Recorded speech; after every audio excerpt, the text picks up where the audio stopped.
Okay, it is on there. They were able to get it on there. A little bit of a busy day, so we were down to the wire on this one, and but they got it. So let's go ahead and go over it.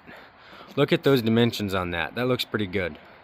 That's a long bed truck, crew cab, 2004 I believe this is, and that just works. Those dimensions. So let's go over what the dimensions are. All right, so this is as many of you guys know, these are the Yukons. We're building them up here in Alaska, and they're very custom. You know, this one, Jeremy, he's the one who owns this. He's up there in Fairbanks, North Pole area, and you know, he put a lot of thought into this thing, and you know, it shows. And when we go through it, there's just a bunch of minor details to it that are just high function. So we'll cover dimensions first, right? This right here is a 48-inch sidewall. So what we do, the way we get to our dimensions is we go off of the bed rail of the truck, so one palm on the bed rail and the other palm up on the ceiling up there. So right here, from this dimension here, right there, up to the ceiling, that's 48. So your roof is a little bit taller. These all have a 3-inch bonded solid foam roof, okay? And that is, you can see up there in the vent, and we'll jump up in this here in a second, and we'll also look up on the roof at the solar and everything. But that is solid 3 inches of foam. It ends up being about 3.5, and then you have your vent and all of that, so it's a little taller. So your OD, there is other manufacturers kind of jumping in and dabbling in this space, and a lot of them are taking outside dimensions. So this right here is actually about a 47 to a 48 inch, or sorry, not a 47. This is actually about a 51 inch to the outside. Anyway, so that's the height. Now the length, this is an 8-footer. So it's an 8-foot truck bed, and every truck bed, a lot of folks may not realize this, but the truck bed is actually 101 inches long. Some of them are actually 102, others 100.5, but when all is said and done, you're at 101. The build length actually ends up being 100.5 most of the time. So right here, you can see where that's sitting up there in between the cab. Okay, you got a little bit of space, and that's pretty common. A lot of trucks have got a little bit of a crown in the bed itself from the years of getting smacked into. So 100 inches long, and then this right here is 36 inches long right here, and that is the inside dimension. It also ends up being an outside dimension as well, and I'll show you why. Then this right here ends up being about 14-ish, in that range, 12-14 inch, depending on the height, sidewall, and the length of this and all of that. Then it comes back. And I'm going over these specific dimensions because those of you who are building in this category, everyone's truck is a little bit different. And I've learned that the visualization is the biggest challenge for a lot of folks, is what is that going to end up looking like on my pickup, right? So that's it right there. Those are the dims, and you can do what you need to with it. So moving on, right here, he wanted these side doors because he's going to do an awning up here on this rail, right? And then he wants this to act as kind of an outdoor kitchen, right? Now, typically on these doors like this, we'll open them about that far, just like this back door. That way the water sheds off. And if you guys are doing a build, you're gonna wanna think about that as well, is letting the water shed so that it doesn't come back and just kind of dump in here and then trail down. But in this case, because the door, he wanted it under the counter height, and then he didn't want his counter to be really tall inside, we needed to sneak that door underneath the counter height. And so it brought it down to where this is a headbanger if it's low, but that can always be manipulated in the future. So that's how it starts, is up tall right there, right? But all of this, you know, if you guys cared, you could make this a different color and everything, but this is an aluminum pan. That way if any water gets in there, it's not going to hurt anything, right? This right here is a tap out for the propane. This is main battery disconnect, and this is a big one. One thing I'll say is Jeremy, through this whole process, did put a lot of thought into just the raw function of what this build was going to be for him, as time went on, just not with how it looked and a cool idea of what he wanted, but actually what's the functionality of this thing. And so that's why the battery disconnect is here, so he doesn't have to climb up in there to shut the battery off every time. And then right here we got the propane. This has got a barbecue hose adapter on it, where you can just hook your barbecue hose there, and then boom, you're in business down here. Or if you're in the real cold, this is not going to be as common really for a build like this, but maybe it will be, who knows, is an extended stay, which is if you need the BTU capacity of 2 tanks, you could run them here. But technically you shouldn't do that, because you should have a dual zone regulator. You don't want to be feeding anyway, I don't want to get too heavy into it. You could have an extended stay, another tank going here. So this yeah, just 20-pound tank. There you go. Then we got 30 amp service right here. Now he put a full-on electrical system in this thing. This thing is extremely built. This has got the same size electrical system, and we're going to jump up in there and look at it. It's got 300 amp hours of battery power, and it's got almost 400 watts of solar. And that's a lot for a little build like this, but his heater is not going to shut off. That's not going to happen. His heater's going to run, his Starlink's going to run, and we'll look at that here in a second. But then we got a 20,000 BTU furnace, and this is what it looks like from outside. Now I'm doing a build for another guy at the moment. It's on a smaller one. It's a Tacoma, and we're a little bit cramped for space, but then also he doesn't really want the propane in there and dedicate the space to the propane, and he doesn't want this lower cabinet. And so we're going to run off the fuel cell of the fuel tank of his truck and run up, and we're going to feed a gasoline heater, and it's going to be up here. So just like a Webasto or Espar, but we're using a planer, right? And guys, that's the testament there. We use multiple different types of fuel sources. This guy actually works in the propane industry. He's well aware of and very familiar with propane. But you can see how that looks there. Now on that other build, we're putting the solar panel here rather than where they are on this. And we'll look at where they're at. And then full length door, you can see it's got a nice little light here. The other one that we're doing, we're putting strip light right here. It's a nice little deal so that it's, you know, it's going to cast light when the door is open as well. And then right here, these are the types of things where I'm saying that he was just considering the raw function. Got a little noise maker up there, airplane. Anyway, he was considering that raw function, because you just step right here, you got your bumper, you got your handle, and boom, easy. He's got one on both sides, so a nice little assist handle there, and clearly got a tailgate. So nice stand underneath here, do a little bit of work, stay out of the rain. Not bad. That's a sweet idea. Then he's got these pod lights. These pod lights are on a switch back here. One of these switches, we got several switches because we got several side lights, right? And these side lights are actually individually switched, right? Right there. Then you can switch them inside here. I personally like to leave them, just operate the switch from outside like that and leave them on inside. And this configuration is called master and slave switch, right? So that one works off of the other, just like that. And then you have those lights. Now these back pod lights, the doubles, those just work off of this inside switch alone, right? And there's all kinds of different switching sequences, guys. You can run these things on relays in the cab. You can run them to where the main switch is in the cab, and then the downstream switch, so master slave switch, is back here, right? And then right here we put these, or you could just do it to where it all operates inside the cab. But then we like to put that light on this switch here, and that's so that if you're needing to just kind of get back here and have a little bit of light, you're not having to climb up in there to turn that on. Or if you forgot that it was on, you just tick it off down here. But it also has a switch on the fixture as well.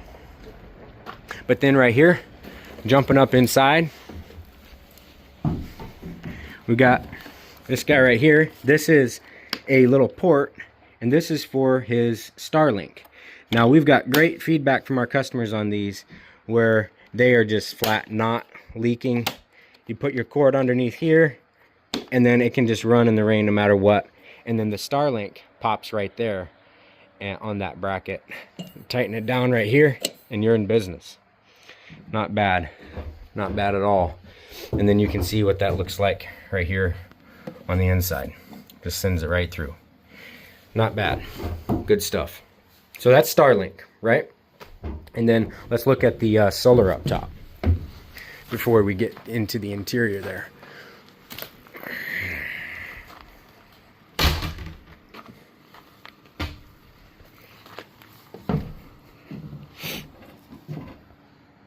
So you can see he's got 300, that's 190 right there, 190 and 190. Those are wired in parallel. And he's got a little 1450 vent up top there. And those are Zamp solar panels. You guys can see those on many of our other videos on the channel.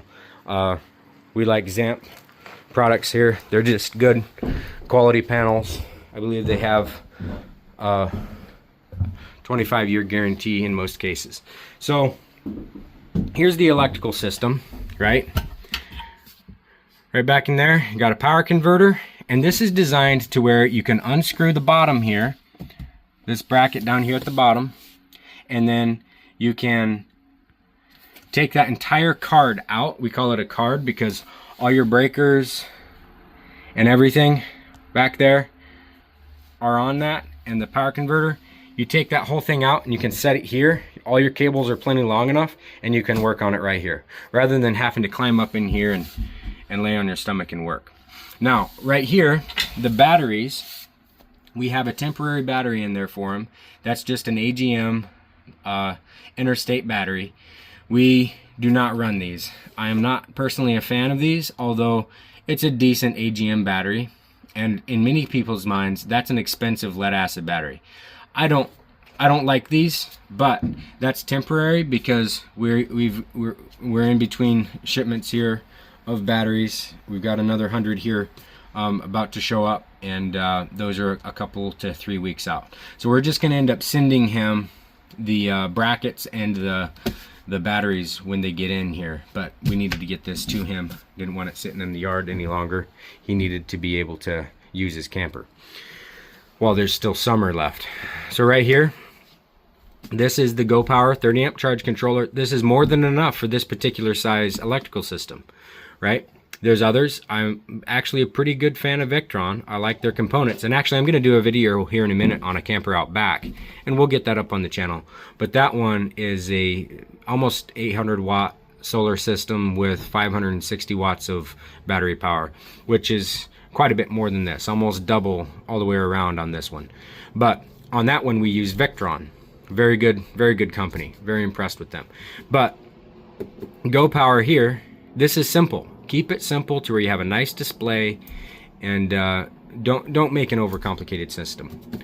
This system right here pretty much is not going to die on him. So you can see right here, we got cold air return. We draw our makeup air through the cabinets. That's how we do it, is we try to get the makeup air forced through the cabinets, and then to where you're cooling the battery system, but you're also heating it, because once the air in here is warm, it's going to be drawing that on there. That way you don't get stagnant air anywhere, right? Now this is a cold air return, and this right here underneath is also a cold air return. So we're sucking the air through this cabinet past the propane that's behind here, and then up to the furnace, and then again it's going to discharge out here. That's very important, right? Very important to control your airflow. And when you're in a little build like this where you got the floor of the truck and you got your stuff laying out here, we're going to throw this in here, by the way. That's sitting out there. We're going to go over that here in a second. That's a sweet idea. But when you have that air down here, and maybe you're down here on the cot sleeping, or you have a build out down here, you want this air to be warm, right? You don't want it to be cold. So you want to be drawing that and recirculating. That's very important. So anyway, now down here we have the thermostat. This could have been a little bit lower, but this is essentially about the height it is in a house. You don't want it to be so low that the furnace is always on, and up here is like molten lava, and then down here is still cool. You want it in the mid zone to where up here is pretty warm, down here is relatively cool. But there again, you're controlling that air current. You don't just have a heater in the corner discharging air. You're controlling the current, the flow of air, where you have the majority of your makeup air down here and then the minority up there. That way it's going to draw faster from down, or draw heavier from down here than up there. So that's just little tricks that really help make a build a little better.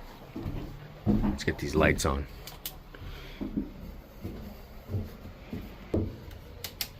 Now, Jeremy is going to put some strip lights in here, and he is going to put a little projector here. We got a light back here, but he's going to put a projector right here, pull down screen, and then he's going to set, and he's going to put a mount over here on the wall, right? And it's going to cast up there, and I guess he's got a little thing on his phone where it casts over there, and he's got himself his movie. That is a really cool idea. And then this really cool bed, he got this. We don't carry those.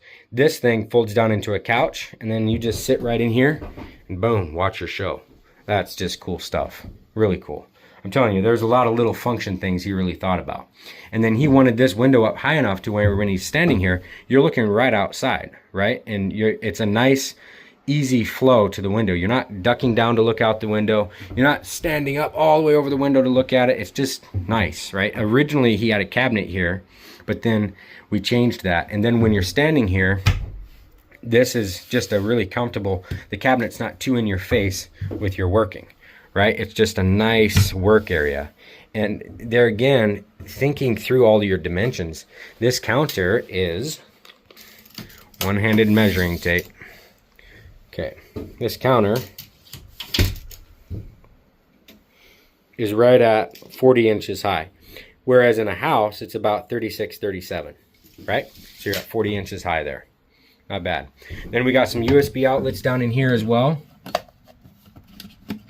And the thing I like about these that we just started using, boy, that's a tough little booger. The thing I like about the ones we just started using is you can shut that off, and you don't have that continual little draw. But those are USB-Cs and USB as well. And then these outlets are only going to work off of the power converter when he's plugged into shore power. Okay, all of these. But he could also easily upgrade and throw an inverter in this camper. Easily. Probably pop it right up there on the top. And then for an inverter, we would need to increase the amount of airflow that we're putting through that, excuse me, through that compartment. You don't want to get it too hot with that many electrical components in there. Anyway, so that's why earlier I mentioned these. He's going to put some LED strip lights that plug in here just so he has a nice little ambiance in here. And a lot of people do that. They put up nice, cool little lights that can change with the mood or whatever. And then right here, this is a DC 2-pin, and the reason why is he's got his cooler right inside there, and we'll go inside and look at that. He keeps his Dometic in there, excuse me, and this is a little pass-through, so he's going to send a cord through there and plug in the cooler. He currently has one of the Dometic PB40s, I believe, little power stations, and that's what he's running the cooler off inside his truck, but in his car and everything. And I guess it does really well. If you precondition the cooler and everything, it'll last all day. So yeah, really cool stuff, guys. Nice little shelf there. Then he's got his bag for his, what do they call this thing? He's actually the one, I think, who turned me on to these. Disc bed, really cool. They have several different sizes. I'm gonna look into those more, but those are really cool. That's the bed out there.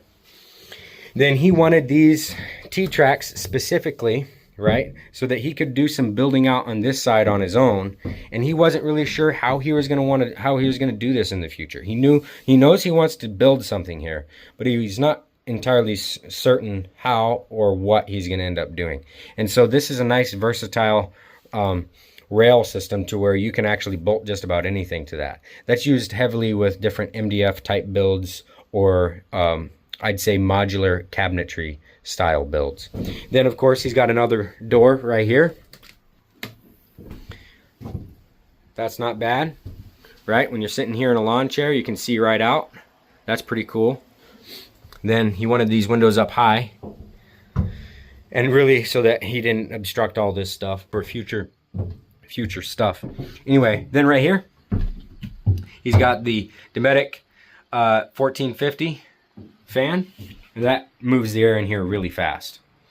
But you can see, guys, this is a Yukon. This is the idea, right? This is the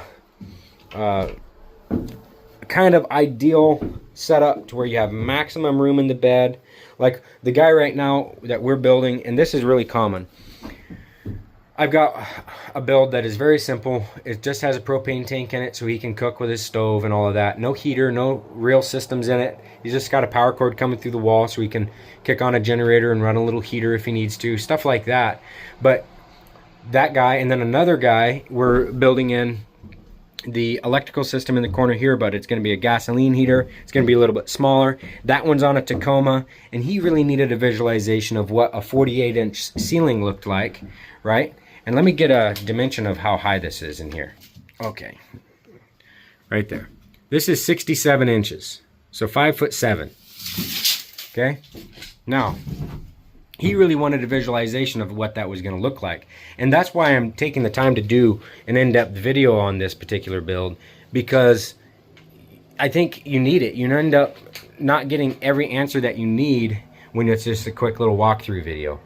So this is enough for a small guy like me to stand up in here relatively comfortable, and yeah, not too bad. But on his, we're gonna go back here with this cabinet, only 18 inches deep rather than this 24 inch, because we don't need to go 24, because this furnace, the propane furnaces are deeper and they need more space, right? So there it is. He wanted to be able to access all of his kitchen stuff from inside here, and he can do that. More than enough room. Very nice. Then a lot more outlets over here. I didn't realize how many of them we put in. Holy tamale, that's a lot of outlets.